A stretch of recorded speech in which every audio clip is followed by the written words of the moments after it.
Hello, my wonderful, beautiful friends. Welcome back to our Entitled People series, where you'll hear stories about people who truly believe they can do no wrong and that the world revolves around them. In this episode, my friends, you're going to hear 7 absolutely wild stories. The first is about an entitled driver who wrecks his brand new car and blames the original poster op for it. The second story involves a woman who thinks it's okay to touch other people's hair. And the third story, which still leaves me baffled, is about an entitled woman who tries to wiggle her way into the ops family. It's ridiculous, folks. Take a deep breath, because we're about to dive into insanity. Oh, and hit that subscribe button for future stories. Let me set the scene. I work for a subcontracting company that handles IT work for various municipal governments.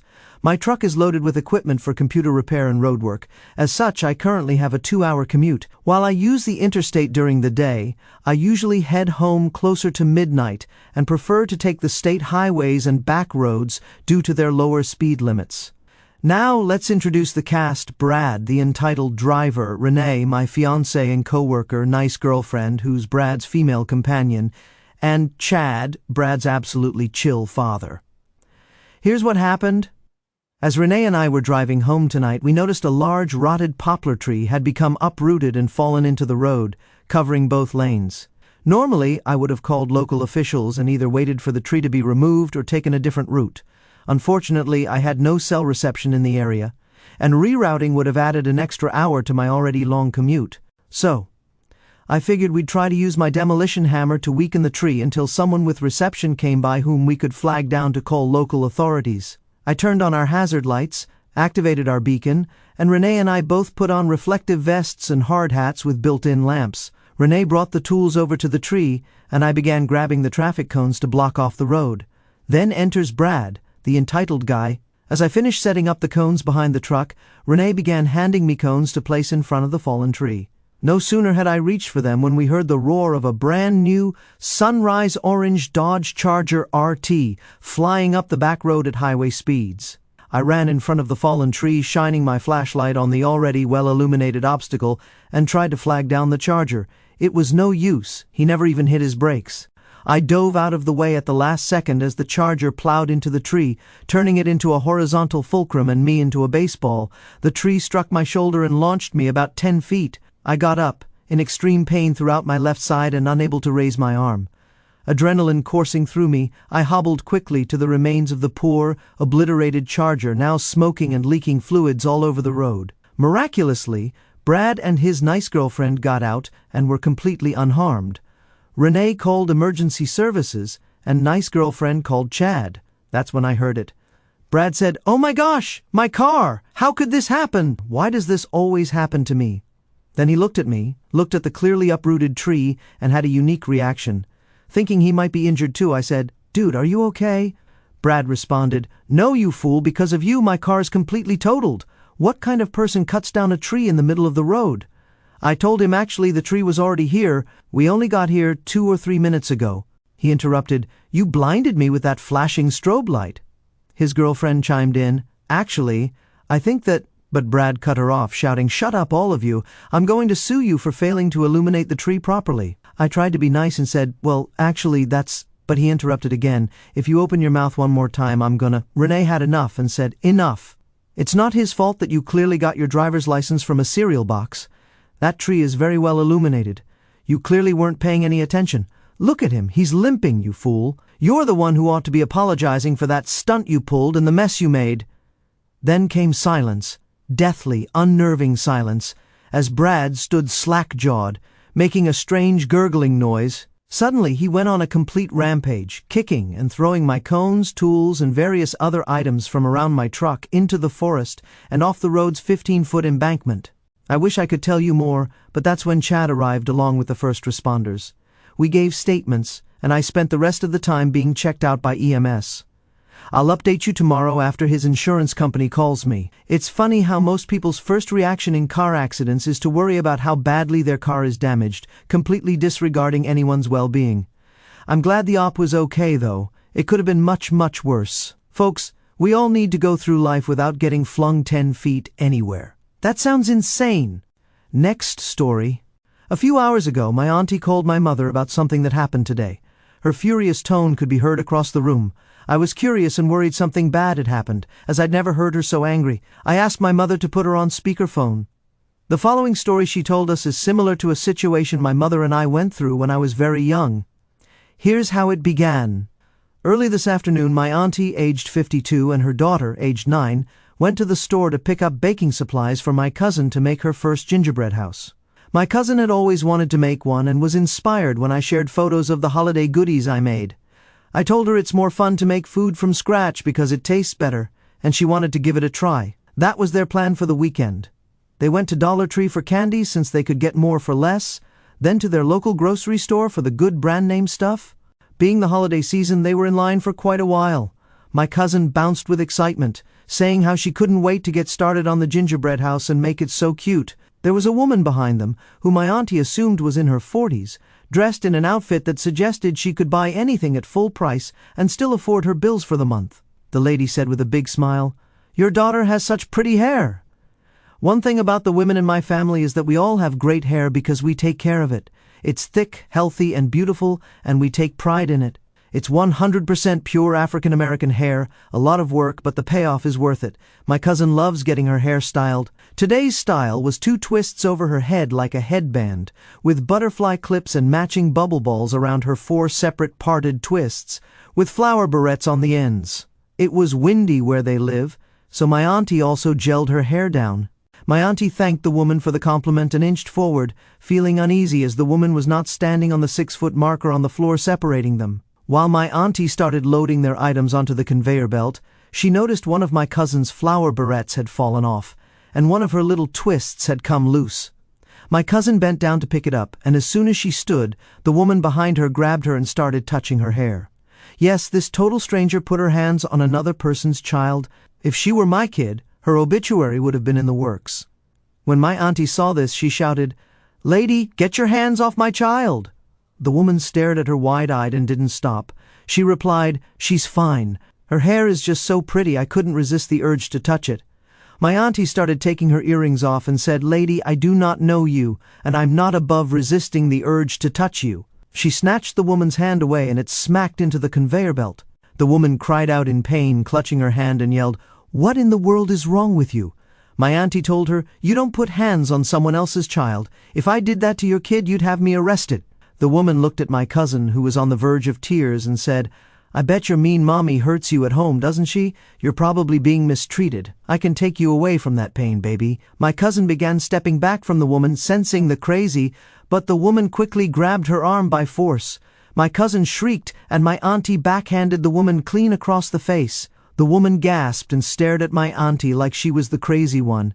To my auntie's credit, she was the right kind of crazy, the kind you don't mess with when it comes to her kids. My auntie didn't know if someone called the manager or security, but they arrived.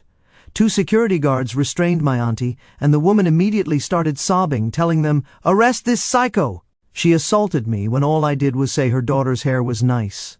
My auntie retorted, "You put your hands on my baby. You're lucky I'm not whipping you up and down these aisles." The cashier and some onlookers vouched for her, saying the woman had started touching my cousin's hair for no reason. The manager told one of the security guards to stay with the woman while he, my auntie, and the other guard went to his office. My auntie explained everything that happened before they checked the CCTV footage.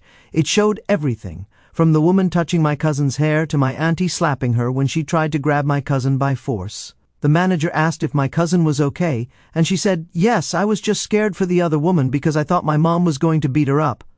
This made the security guard laugh. They went back to the woman and told her that my auntie was acting in self-defense for her child.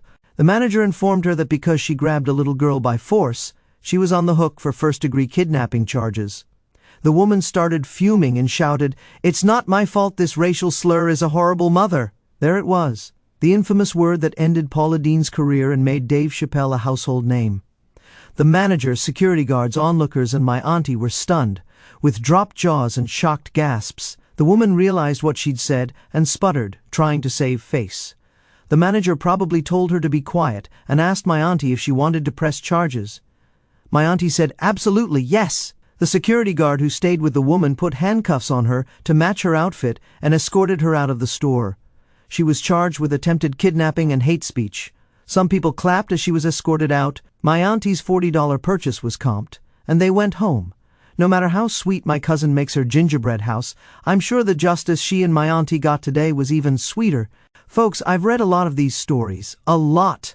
And one thing that always surprises me is when people think there's nothing wrong with touching other people's hair, grabbing people forcefully, or rubbing pregnant bellies without permission. Here's a personal anecdote. A few months ago, I was sitting in my car when a lady walked by and ran her hand down the side of my car from the rear to the hood, like she just wanted to feel it. It wasn't malicious, and there were no key marks or anything. She just wanted to touch my car. She had no idea I was inside because my windows were tinted. It was just a really, really weird interaction. Next story. Sandy is my uncle's girlfriend.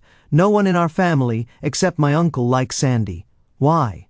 For starters, she's still married and lives with her husband and daughter. Secondly, she's a huge narcissist who throws a tantrum every time she doesn't get her way. About 1 month into my uncle and Sandy's relationship, we were going to take family pictures. Sandy was there with her daughter, and we asked for a few photos with just my grandma and her grandkids that did not go over well at all. Sandy started screaming that since she's dating my uncle, she and her daughter are family too and deserve to be in the pictures just as much as anyone else.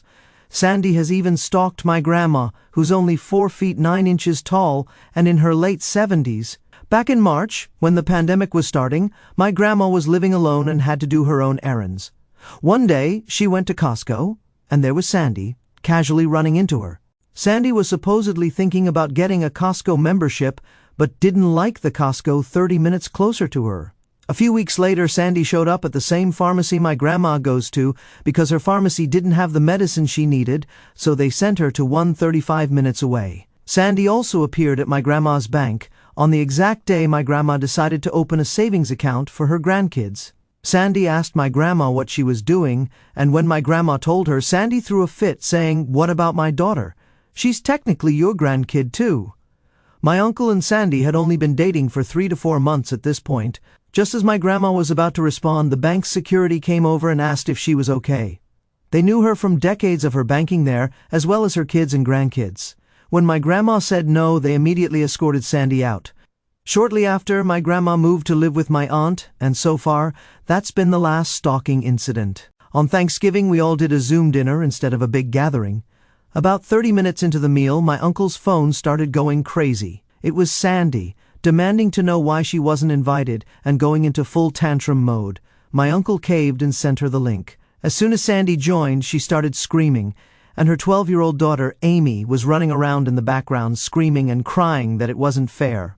Sandy called us selfish jerks, and then her husband, yes, her husband, started yelling at us that we couldn't do that to his wife. My grandma had had enough of Sandy and scoffed, "See, that's why nobody here likes you, and that's why we do everything without you." There was no big dramatic ending, we just ended the call because everyone was super angry. We decided to do another Zoom dinner without my uncle this time, and that one went fine. Folks, this story is absolutely wild. Did I read that last part right? Sandy's husband knows about her relationship with the OP's uncle, and comes to her defense, yelling that we should have invited his wife to our Thanksgiving dinner? Oh my goodness, can someone help make sense of this situation? I'm completely speechless at this point. Next story. Many years ago, I worked for a large store chain. I won't name it, but it sells a bit of everything and started in Arkansas. My workplace was known for its massive Black Friday sales. For working Black Friday, we received a one-time use coupon for a significant discount on anything, which we could add to our regular employee discount. However, it only lasted a few weeks before expiring, so you had to use it quickly. I only worked there for one holiday season, so I experienced just one Black Friday, but it was a nightmare. I definitely earned that coupon. I don't remember what I used it for, but that's beside the point. A few weeks after Black Friday, about a week after the coupons expired, I came into work for my shift. During our lunch break, I overheard some coworkers talking about someone acting crazy. I asked them what they meant, and this is what they told me. I'm trying to write it down as best as I can remember, so not all the details may be accurate. Apparently, one of the employees who worked on Black Friday forgot that the coupons had an expiration date. The day before, she tried to make a large purchase using her expired coupon. The cashier informed her it was no longer valid, and she completely lost her mind, screaming at the cashier and demanding they accept it. She claimed she worked for it, and that it was their duty to honor it, saying she wouldn't have worked Black Friday if it weren't for the coupon. Several managers, including the store manager, had to intervene and eventually escorted her off the property. She wasn't fired for the outburst but received disciplinary action. However, she apparently snapped at the managers for refusing her. About 12 hours after trying to use the coupon, she returned to the store, I'm not kidding, with a knife, a shotgun, and a blowtorch, intent on harming a manager and her co-workers and setting the building on fire. She dropped her knife on the way in, and when she got inside, her gun jammed. She then tried to set the entrance mats on fire with the blowtorch. Security quickly tackled her and restrained her until the police arrived. She was arrested, fired, and faced serious charges. I don't recall the exact charges, but I remember seeing her mugshot online, showing her in a straitjacket. I have several wild stories from that job, but this was the craziest. Thankfully, nobody was harmed and no damage was done to the store. Friends, what in the world? Not only did she forget about the expiration date, but it sounds like she lost her mind entirely. All this over a discount? I did some research so you don't have to, and I found a news story that I believe matches this incident. Early Saturday morning, Prescott police arrested a 24-year-old woman after discovering her in the back of a store with a .22 caliber rifle she intended to use. Earlier that day, she got into an argument with co-workers during an early morning shift and was frustrated with how a situation was handled. She broke the cash register before leaving the store, then went home, retrieved a rifle, a knife, and a torch, and wrote on her computer about her intentions to harm her co-workers. I'm not going to read the rest of the article, but I'll link it in the description box so you can check it out if you're curious. What an insane story. I can't believe it's real. Next story. Here's some background. I am severely allergic to potatoes. They cause blisters all over my mouth and make me violently ill for about 2 days after eating them. Now, on to the story. When I was about 8 years old, I was having a sleepover with my best friend. My mom dropped me off around noon, so I was going to have dinner at their house. My mother specifically told my friend's mother that I was severely allergic to potatoes, so she could prepare something without them. When dinner time came, my friend and I sat down to eat. His mother had made a casserole, but little did I know, the main ingredient was potatoes. We ate, then went to play until bedtime. Around midnight, I woke up with my mouth full of bleeding blisters. I ran to the bathroom and started violently throwing up.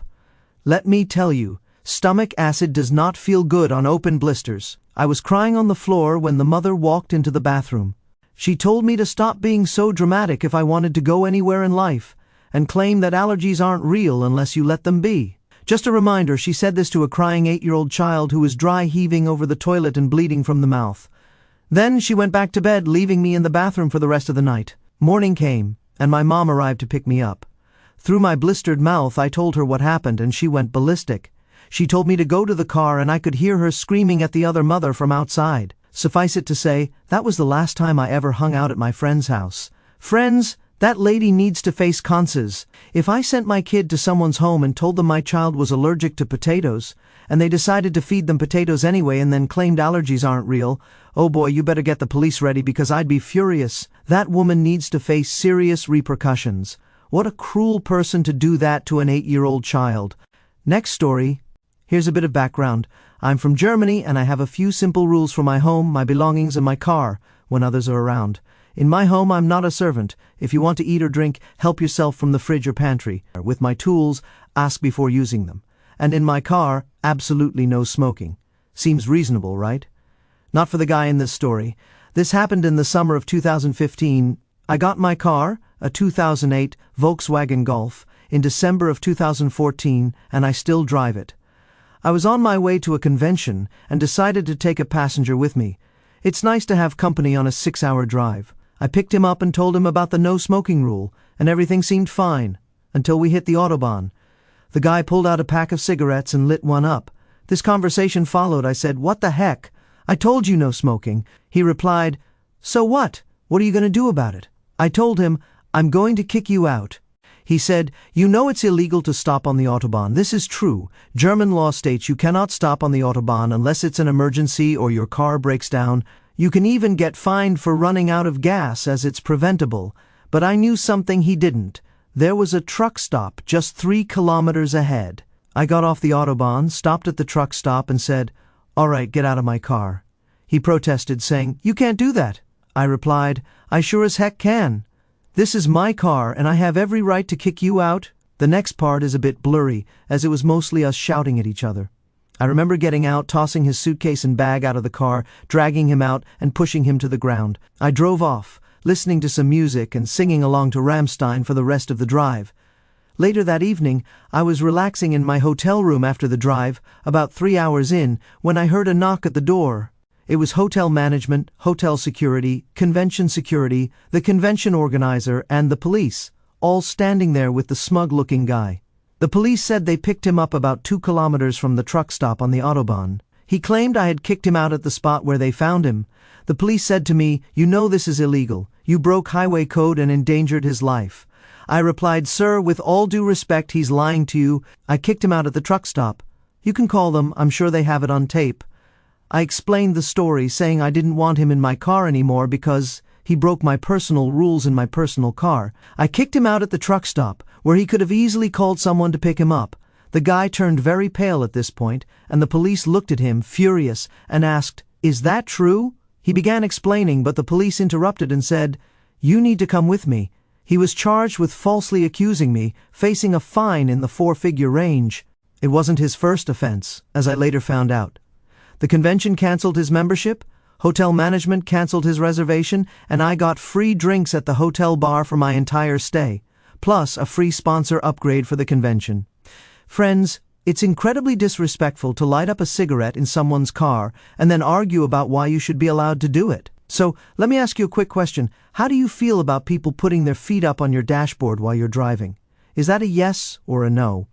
I personally think it's as bad as lighting up a cigarette in someone's car. You don't just take off your shoes and prop your feet up on someone's dashboard. That's pretty disrespectful too.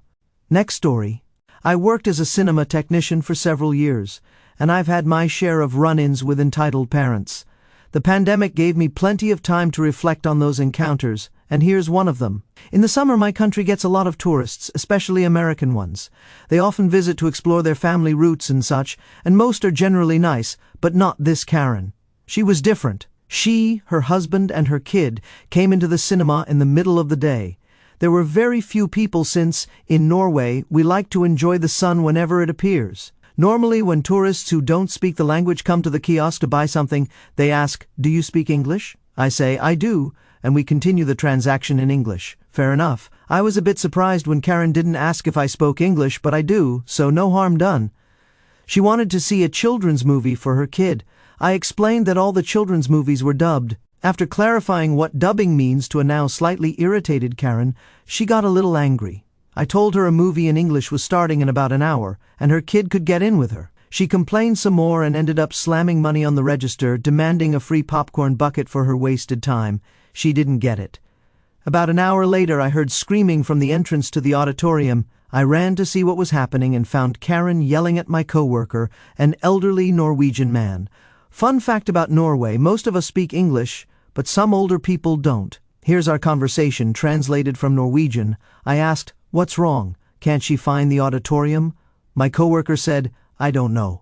I think she asked me something, and I tried to say I don't speak English." Karen said, "Excuse me, this man refuses to accommodate us." I asked, "How?" She replied, "He refuses to speak English. This is terrible customer service, and he's scaring my child."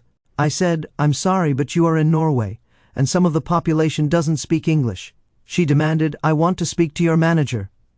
I replied, "I'm sorry, but that won't be possible." She asked, "Why not?" I said, "Because he's the manager," gesturing to my elderly coworker. She insisted I call an actual manager, but my coworker was the only manager available that day, and it wouldn't have been possible anyway. So, she and her entitled kid went to see their movie.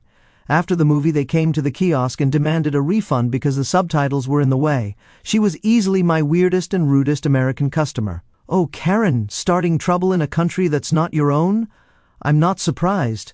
These stories are a roller coaster of entitlement, bad decisions, and sweet karma. The tree incident is wild.